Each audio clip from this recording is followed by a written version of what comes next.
Batik textiles, one of my most favorite textiles made in Africa, techniques used by African artisans and producers. And I'm really excited to introduce the guest for today. Based in Ghana, a brand called Osei Duro that is focusing on using batik on textiles like silks, rayons, cottons, all sorts, and with an ethical perspective. I'm Jacqueline Shaw, I'm your African fashion business coach. I'm here to bring new perspectives, insights, and stories from the ground in Africa's fashion industry.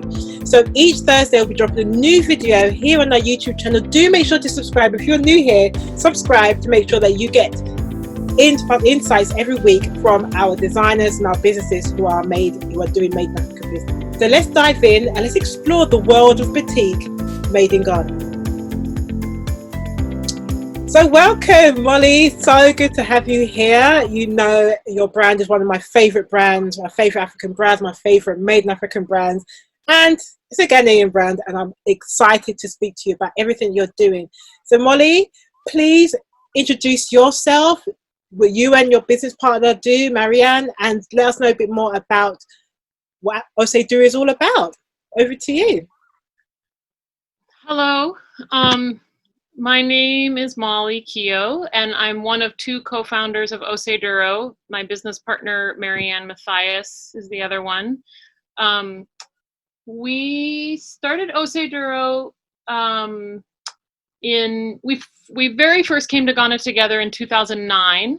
I'm American and Marianne's Canadian, and we knew each other from the distant past, and we were both in fashion and kind of dissatisfied with where we were. And she came here to visit a friend and got really excited about the local textiles and kind of sold me on it. So we came back together and we were like, let's just see what happens. And I mean, we joke that if we'd known how much it would take over our lives, we never would have started it. But, you know, things have snowballed. We were small for a long time and then have had really kind of slow organic growth over the last, now 11 years. Wow. Yeah, it's nuts. It's been a long time. So now we are primarily an e-commerce brand, which was a decision we made a couple years ago to shift away from wholesale. And we still have wholesale accounts. We still have maybe 20 boutiques that we sell to, but the primary focus is our sales direct from our own website. So we produce everything here in Ghana. We hand dye everything in collaboration with artisans here. And then everything is also sewn, QC'd, packed here. This is getting into operations, but we then ship to a distributor in Colorado. So then when something sells online, it ships out from that distribution center. Yeah, that's the basic structure. I live here in Ghana and I kind of oversee production, and Marianne focuses on marketing and sales, but really we're so small that we both do everything all the time. That's typical small businesses. We tend to do that. People can see these entities and think, wow, it must be like a huge operation with so many people, and like really small teams. Yeah, and that's part of the greatness of your story and what you've done, because set up my business around 2010, so it's a similar journey, and we've seen you along the way, and many have fallen aside by the wayside, but Osei Duro has still begun. So for those who don't know, the name, break that down for those who are unfamiliar, the origin of the name, what it means, and then we'll talk about the product as well itself. Okay. Osei Duro is a Twi name, so it's a name from Ghana, and it's not a very good story. We wanted a local name, and we basically plucked it out of we saw it and we were like, we like the look of that name. It's symmetrical. Yeah, I got it. Fast forward, we're using it and people start to tell us what it means. And it turns out it has a great meaning. Osei is kind of like a prefix that means like honorable, or it's almost like a title. And Duro or Oduro is medicine or magic. And in Ghana and I think in West Africa, that's a real broad term, ant poison is a medicine, and you know, it's like a medicine covers anything that is very powerful. So the name, it turns out, has this great, like, powerful medicine meaning, which we're like, oh, okay, could have been a lot worse. That can work. That can work. It does confuse people. Like, I'll often meet someone for the first time and they're like, where is he? You know, they're expecting a Ghanaian man. Yeah, like there's some story of this man who's attached to this, but no. Yeah, where is he? But it's great. I mean, it's great. Tell us about the products you do. There's been a big focus on dresses, but I know you do other products. But you use a technique called batik, this resist dye technique. Could you explain a bit more about that and why you chose that? I mean, yeah, it's something that we see a lot in Ghana anyway. But what made you both say that's the textile technique we want to use, rather than the typical Ankara, the wax print that many brands are still doing today, even though I've got it on my head right now. Yeah. But why the batik? Well, I think for us, it was kind of, when we first started, we really framed what we were doing as an experiment, and we still try and kind of frame it that way because we feel like we're still constantly learning and improving. But we started out using a lot of different fabrics, and it was actually just really came down to the fact that with the batik, we had a lot of control. So with the Ankara, the wax print, we would go and we would find a great print in the market, we would buy it, we would sample, we would take it to our wholesale customers, and they would place orders, and then, you know, 6 months would have passed before we were going to buy fabric again for production, and it would be gone. Yes. So and there were multiple instances of like finding a substitute and having to email everybody and would you accept this other print instead? And I think when you reach a certain volume, you can avoid that problem because the big print houses will cater to you and they'll even do print runs for you, you know, but we were nowhere near that kind of volume. And so batik, it quickly became clear that batik was something that we could work directly with the dyer. You know, we could order a specific print that we wanted. We could get more of it in the future. And there's also something incredible about a handmade fabric where no two are alike. And that's always kind of been both our strength and our Achilles heel, is it's like you are buying a dress and there is no other dress that looks like your dress because the print varies completely by piece of fabric. The way we work is one piece of fabric becomes one dress because the batikers can only do, you know, so much fabric at one time. So really every single dress is unique, but then the flip side of that is the person who's like, I thought it was going to be a little bit more orange, you know, and we're like, well, it was a cloudy day and the orange turned a little bit more red. You know, there's so many variables. Yeah, you have to put disclaimers on it, but that's part of the joy of it, is that you don't know. It's, you know, that's its uniqueness. The uniqueness in the fact that yours is not going to look like somebody else's. I'm not going to see yours and think, is that brand, or is that? No, it's your brand. It's your own designs, your own prints. Even if you and I had the same dress silhouette, but your prints are unique to you, and that's the difference between using wax print and using something which is handmade, your own, you know, print designs. That's what makes it more of a brand in that sense, and that's what I love about it. It brings that uniqueness. I remember starting when I started my journey. I started a label. I called it Akabi Designs. It was actually a Greek word that I used, but it was meant love. One of the Greek words for love, and I used that. And it was a streetwear kind of style. And I made some pieces in Ghana using batik, and just working with the batikers back then. I just felt. I mean, textiles is what made me fall in love with Ghana and fall in love with Africa, to be honest. And the batik, doing that in my own business back then, 10 years ago, my own fashion brand then, you know, it was, I think even then it was, I don't know if you found that, then it was not so understood.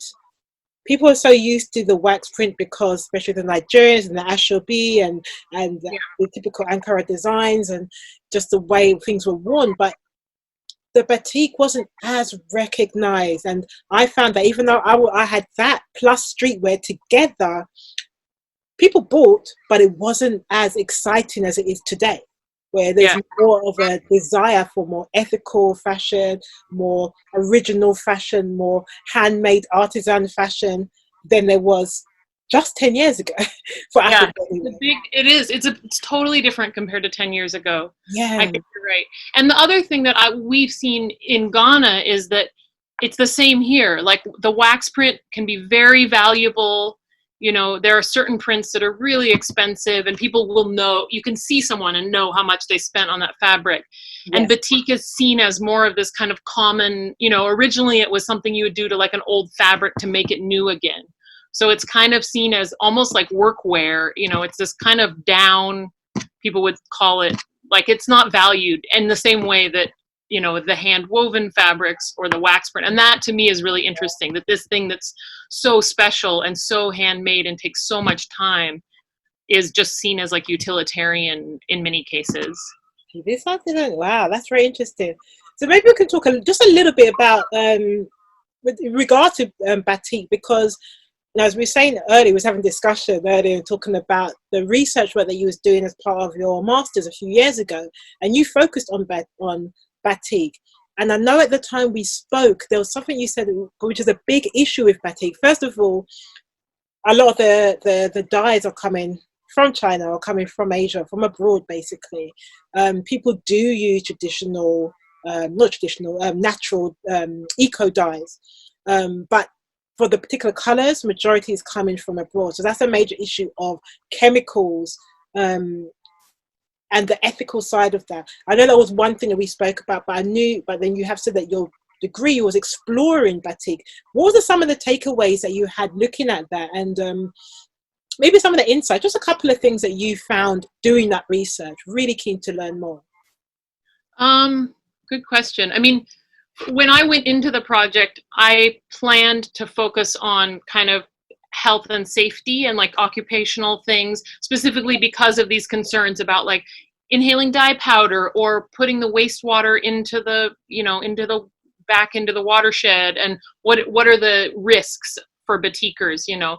And what I found when I started talking to people was that nobody really cared to talk about that. It was a secondary consideration for most people, and what they wanted to talk about was the economics of it. And doing that study and looking more and more at the history of textiles in this part of the world, it made sense for me. Like, you know, formerly cloth was literally money in this part of the world. A big roll of narrow strip woven, hand woven fabric was something you could exchange for salt or gold or anything. You know, it was literally a currency. And so that's what I think the focus is for a lot of people who deal in textiles, is what is its value, which I found really interesting. And you're right. I mean, what makes the batik industry in Ghana so precarious, because it really is one thing. I mean, there are just all these variables and the dyer doesn't have much control over them. So the weather is a factor. You know, if it's hot out, it's going to dry faster and the color is going to be different. But also most of the inputs are foreign. You know, the dyes are coming from somewhere else. The chemicals are coming from somewhere else, the wax. And so something might happen in a market, in the global market, that might affect the price of a color. And if you're a good batiker, you can compensate. You know, you can mix yellow and blue to get green if green becomes expensive. And so it's really about this being resilient and being innovative and being able to pivot. I mean, all this stuff is so relevant right now. It's like totally, yeah. This ability to kind of work with what you have and experiment and see what you can get. I think, yeah, that was a real, like, is just a huge piece of it. The batik is so, I mean, right now, one of the batikers we work with told me that a bag of dye that she was buying for 200 CDs, she went to the market and it was 600. So that's a 200% price increase. Just in this particular season that we're in right now. Wow, that is. I mean, that's directly related to the fact that the port is closed in Accra right now. But just to have that level of insecurity in the, you know, in the economic parts of your business means that people have to really be flexible and innovative. And that's one of the things, because if you're not dealing with currency exchange as well, then, you know, there's all these elements, there's so many elements and variables, like you're saying, that's going to affect your business. What I did like what you said is something that I found myself in, especially coming from, you know, being the British girl, though I'm Caribbean of African heritage somewhere, I am a British girl, and coming from this region, researching Africa and having the mindset, I've really had to pull down a lot of my mindsets and opinions and theories and learn to ask questions from the perspectives of those who are doing it. And you were saying about, you had a thought about things, but when you ask people what was of interest to them, it was something completely different to what you're thinking. Oh no, that's be ethical, and think about your health and think about this, and then they're just like, what's the economics of this? Basically, how much money can we make? Or how is this going to benefit financially? And it's different perspectives. And I think for those watching, if you're doing research in Africa especially, try to speak to people, get the opinions from the ground, from people's perspective, rather than putting yours on there. Because I've been shocked. I've been shocked. Yeah, I've been shocked. That's all I can say. But I mean, that it is what it is. But it's eye-opening. It's very much as eye-opening. So talking about things like that, coming from the US and your business partner from Canada, pretty far away from Ghana, pretty far away. Yeah. What, apart from the fact of needing to travel over constantly in the beginning, I'm assuming, before you moved over, what were the challenges that you found working in the Ghanaian business industry and the Ghanaian's fashion and textile industry? What challenges? I think plenty, but anyone trying to build a small business has to be a little bit crazy. And so we had this real beautiful dream that we were like, we'll go to Ghana for a year, we'll set things up, we'll start production. Next year we'll go to Turkey and set things up, and then maybe we'll go, dabble in India and Morocco. And then we got here and we started working, and we were like, oh, that's not how this is going to happen. Like, the amount of time that needs to be put in to just setting up our own infrastructure is way more than that. And we've done some production in India, we've done some knits in Peru.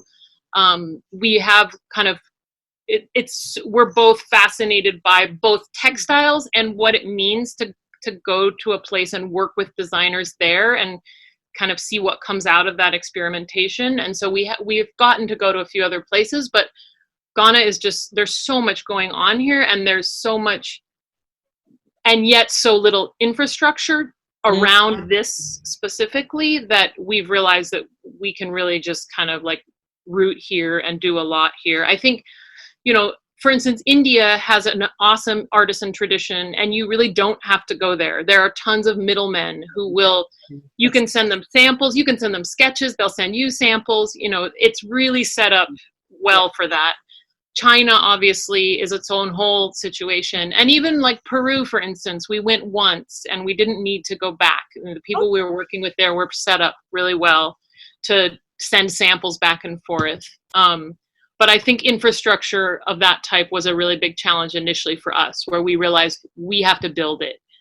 And I think it's a little bit different now. I mean, there's people doing like what you're doing, and there's just, everybody is on WhatsApp. Like you can WhatsApp with a brass caster in Kumasi who's literally casting brass in a hole in the ground, and you can communicate, and he can show you pictures of samples. And like, that was not an option 10 years ago. So it is more open now, but you still do need to kind of build your own structure. And that was definitely a long slog for us. And the other thing I would mention too, that can't be underestimated, is just relationships and cultural differences. And I felt this from the highest mountain. Yeah, it's so key. It's so key.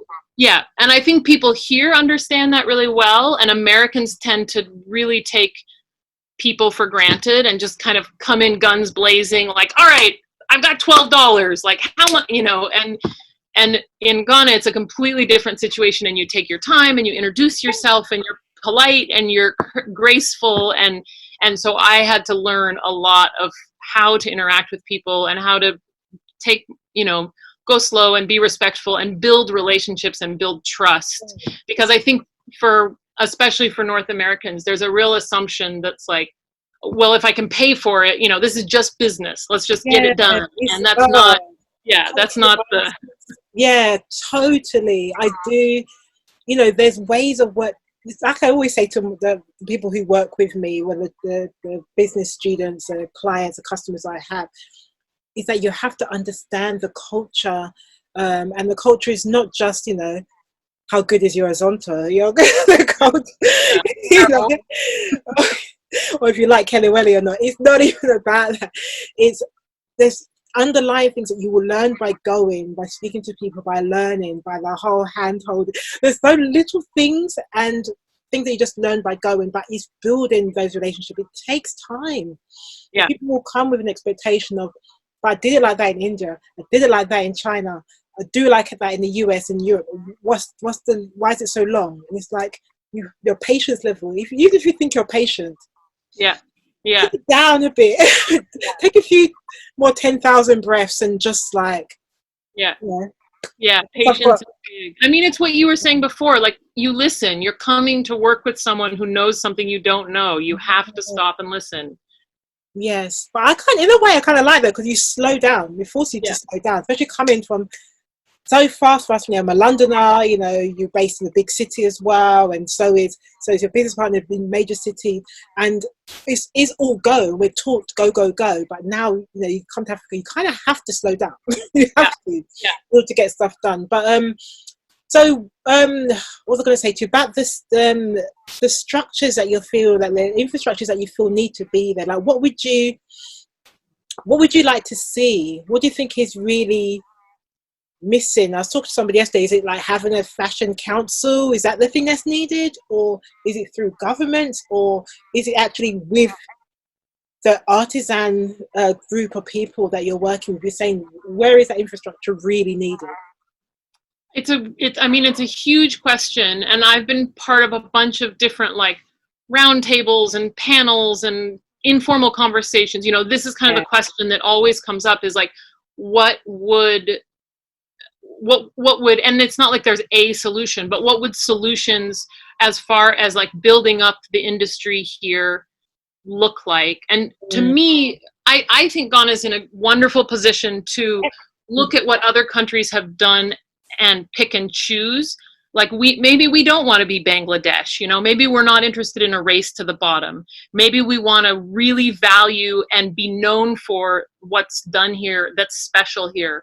The batiks, the hand wovens, you know, the Adinkra stamping with plant materials, all the incredible weaving that, like, you know, and even the brass and everything. There's so much that, so I think there's examples of countries. I mean, Peru and India are places that have managed to hold on to what is local and valuable and add value, because that's kind of what that does for you, is it adds value. You're not just making sweat shorts for Walmart. People come to you, they're like, ooh, they do this special thing there, we're going to pay more for it there. So to me, whatever the solution would be, it has to really be specific to this context. Like, it has to be Ghana. You can't just show up and be like, we're applying this, you know, Band-Aid solution. I think like a hub of information, whether that's physical or not. You know, in Los Angeles, for instance, there's a garment district, and you can go down there and you can buy a fabric, you can buy elastic, you can buy needles, you can find sewers, you can even get pattern grading done, and it's all within a walking area. And I don't know that geographical layout makes sense for Ghana, but the idea that there's some kind of hub, there's some place where everything can happen and you can go and get information. So a lot of the conversations I have with people end up there's definitely a lot of talk of some kind of like resource center. You know, what if there was a place where you could go and find out about shipping options, and someone was there doing pattern grading, and also someone was selling notions. You know, the idea of something that's a little more centralized comes up a lot. And I don't, I think that part of the premise of Osei Duro is that aid is of limited functionality. You know, aid begets need, I would say. And so to me, the ideal solution is not coming from an NGO place. It would be great if the Ghanaian government wanted to invest in something like that, but I don't know if they do. So maybe it does come from like the private sector. It's a huge question. It is, and it's, yeah. but the conversations need to be had so people know what's lacking, Yeah. what's needed, and then we move along in industries because things are happening, because there's been a lot of change in Ghana over the last 10 years, a lot. Yeah. I remember not going back for about 3 years, and I was just like, my gosh, what's going on here? It's like, Yeah. you know, it's a lot of change, but it was exciting. There's a lot of excitement about it. And I think that's what's drawing people, is this energy, this Yeah. energy. Yeah. So with your brand, with the boutique scene, how do you see, is there something ongoing? I mean, I guess that ties in what you were just saying about value addition. But are you quite excited about the possibilities that you've got with this and with the boutique and this technique in your business? Yeah, I think for us, we think a lot about how to be more than just a clothing brand. Like we both have fashion backgrounds and love textiles, and I think the heart of Osei Duro is ultimately, these boutique dresses. But being here has brought up so much else that we've started doing artist residencies. So we have people come and stay in our workshop and produce in collaboration with us. Yeah, we've had 4 or 5 people come, which has been really fun.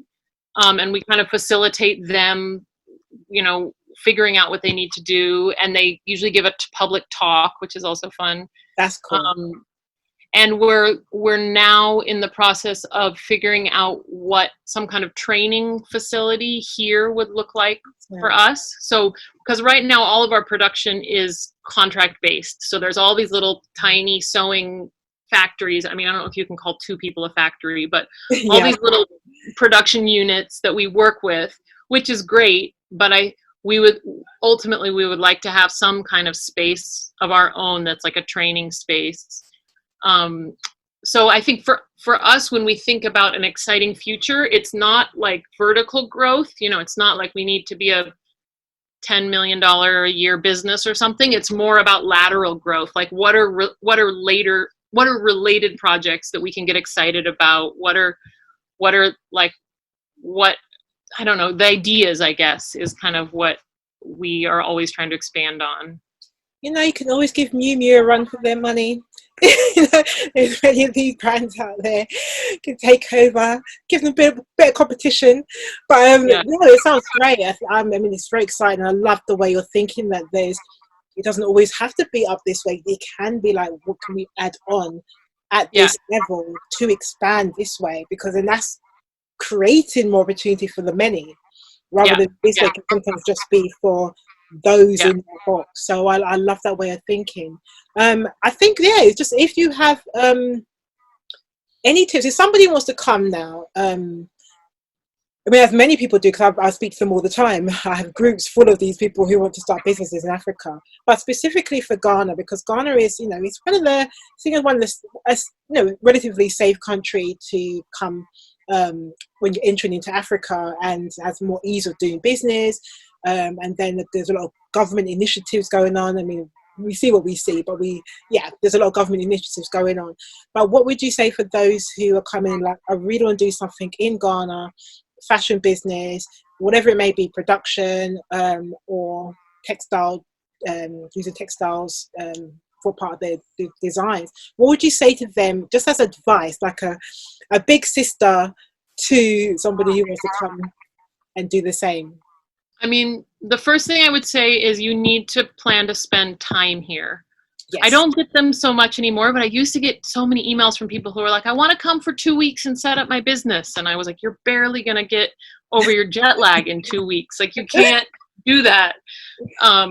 So the very number one thing to me is, like, be prepared to spend time here. Be prepared to really not rush people and just really be here and pay attention. Things we've been talking about. Listen, be receptive. Be willing to have your ideas change, and find collaborators who you can build a relationship with, and pay attention. What are their strengths? Like, maybe your idea shifts because you discover that someone has some strength that you hadn't thought about, and therefore your design responds to that. And I think, to me, that's what good design is that you're like, okay, these are my constraints. How am I responding to them? But I mean, to me, Ghana is just this endless font of innovation and resiliency, and you know, like right now, it's incredible. All the alcohol companies are now producing hand sanitizer. Every tailor is making face masks. It's like very, very quickly, everybody, you know, we don't have any shortages of either of those things because everybody was immediately able to just pivot. And I think the level of innovation here is, I think, often underestimated. And that is something that I think is, you know, you're not the only person bringing ideas to the table. Like if you can really listen, then you can really develop something unique. I love to just sit and just with the makers and just learn from them. And I'm somebody, I've been in fashion 20 years. And I've been and lived in, you know, multiple countries for fashion, and then visiting for just personally. And even then, I just love to learn so much. So I totally agree with you. The opportunities are vast. I really want to thank you. There's so much more we could talk about, but I wanted to give a snippet. Was there anything that we should know about that's coming up? I know we're right now, at the time of this video, we're in middle of a pandemic, but is there anything that you have planned that, or you wanted to share coming from the company? May have, I mean, have to change. Yeah, it's funny because given the situation, we've had to kind of shift, and we're able to safely keep producing, specifically because we work with all these very small producers, some of whom sew in their houses, or you know, they can walk to their workshop from their house, and we can walk to them. So we've been able to keep sewing, which is great, which means everything we were planning to launch, some things are delayed, but clothes are still coming out. But yeah, I mean, I think for us, it's really this moment of, which I think it probably is for everyone, of reassessing what is. The one thing I would mention that we're going forward with that's kind of been in the works for a while that we're really excited about is like a buyback program. So in North America, we will use both our own in-house scraps and damages, but also we'll buy used garments back from customers and work with seamstresses in Vancouver to rework those things. And, you know, Eileen Fisher does this really well. Patagonia has an awesome website where they do it. Like, it's such a great idea to kind of close these loops. There's such a textile waste problem in Ghana specifically that it's like, it feels quite urgent. So that's something that we're in the process of starting right now, and hopefully within this year we'll like go live, which will be great. Would totally be supporting that, be sharing that. You know me, I love that. Yeah, thank you so much. I could go on. But yeah, Molly, one of the things that that's a big issue for the businesses that I work with, the fashion brands you're probably watching this video right now, is just how to work with regards to retail, wholesale, when they're shipping from, they're based out of Africa, they're shipping from there to their locations, how to distribute. Maybe you can give some insights on what you and Marianne have done as a business, because you've both been based in a different continent to Africa. So how did that work for you guys, and what kind of insights can you give to those starting up? It's hard. It's not ideal. I mean, you know, we're an American business. We have an American business bank account. Our distribution is in the U.S. So, and we've set it up a lot of different ways over time. We've kind of shifted. Originally, our focus was really on wholesale, and we kind of kept telling ourselves that we just need to get bigger. It's all about volume and economies of scale, and we need to land like a department store, you know. And it's true, we got a big order from Anthropologie, and it helped us to grow. And something clothing ended up on Michelle Obama. Like, it was certainly a moment of growth for us, but we didn't actually make any money doing, you know, because they're like, oh, it's the image of the brand. Yeah, and it's really hard to know exactly the value of that, but certainly it taught us that we could be bigger. And actually, so when we decided to, because of our bright colors and our lightweight fabrics, we tend to do better in North America in the first 6 months of the year, just weather-wise. And so when I was about to have my son, which was in October, we decided to skip a season of wholesale because fall was never that profitable. So it felt like we can afford to just take a really quiet season. Okay. And what we found when we focused only on our online was that we made the same amount of money and we did a lot less work, and we were able to be responsive to what people were buying. You know, in the past, it was this much longer sampling process, you know, the fashion schedule, which I think now it's even different now. So many people are questioning, you know, I think YSL published something that they're going to abandon the schedule. It's like, okay, in fashion, a lot.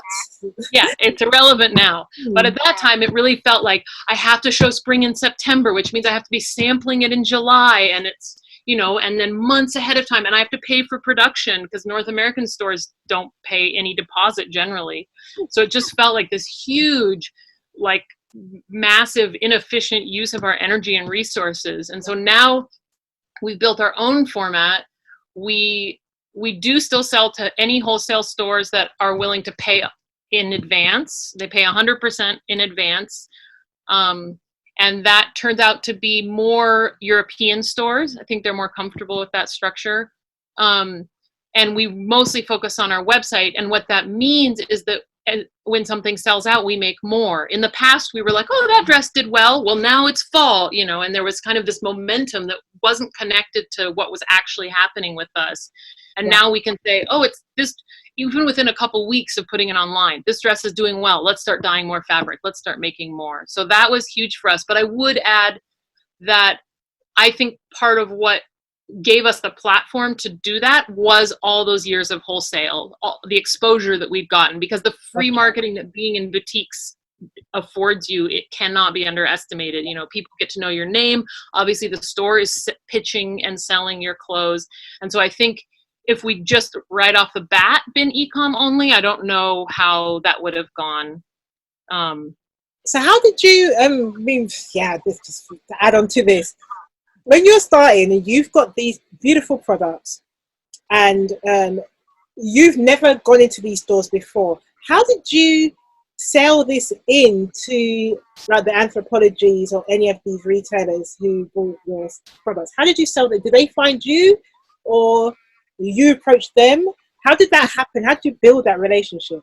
The very beginning was super painful. It was like literally walking in. I remember being with a friend and being like, I'm going to have a drink before I go do this, you know, and like walking in with a hand, like a piece of paper, you know, with photos kind of thing, and leaving it there and knowing that like no one's going to bite. And so slowly we did a trade show in Paris that was miserable. We were in a basement, like no one bought anything. So for the first couple of years we were doing trade shows and kind of slowly, like, you know, by tooth and nail, like getting one more store. Anthropology, around the time they were buying from us, 2012, they were doing this big push for small designers, and they were doing their own scouting. So they went into one of our stores and bought something and got excited about it, and they approached us. But I think it was really just this very slow, you know, and it's different now. Like it's a different grind. Instagram means that you can get more exposure, but it also means that there's a million other people. You have to differentiate yourself. Absolutely. And it's really like, because Anthropology, I must admit, it's one of my favorite stores in the world, as the products that they do. And it just has to line up because that's a perfect store for what you're doing. You know, that whole Urban Outfitters, you know, collective is a perfect kind of retailer. And it's really having the ones that will line up with your product type, because then you understand their mission and they're understanding your mission as well, your brand. I think it's important not to just say yes to anyone who comes along. Like you need to feel good about what they're doing. You know, they're curating you next to other designers. How does your price point compare to what else they're hanging? Where are they located? Does their aesthetic, you know, speak to yours? Like that stuff all is important. And then when it comes to pricing as well, was that one of the things that you decided to pitch your brand at a particular price point?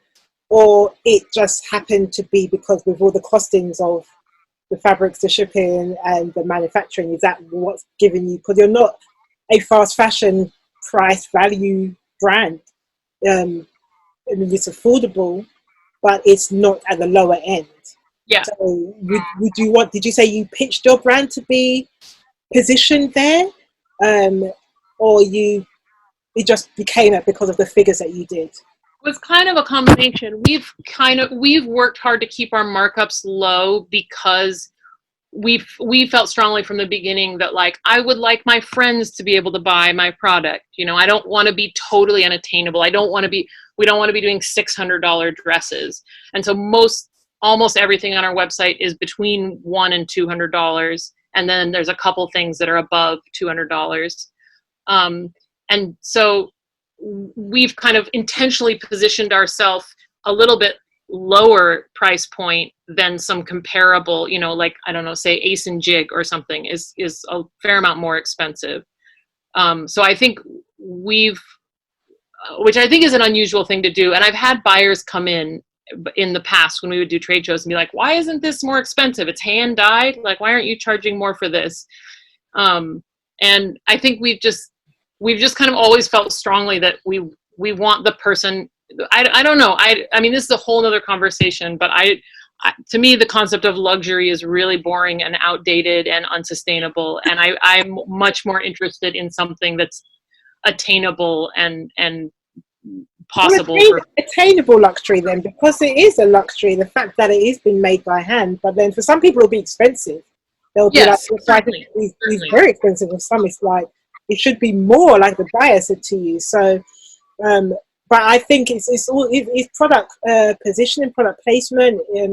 If you have it much lower, then you're kind of sitting and riding alongside the retailer brands as well. Whereas you're positioned above, which makes it a brand, makes it unique, makes it.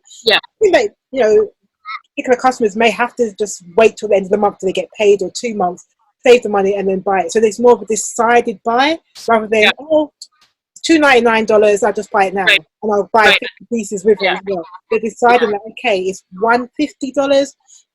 I'll buy it this month. I'll wait till next month to buy it, because, you know, they're deciding, and that's probably a good way to see it.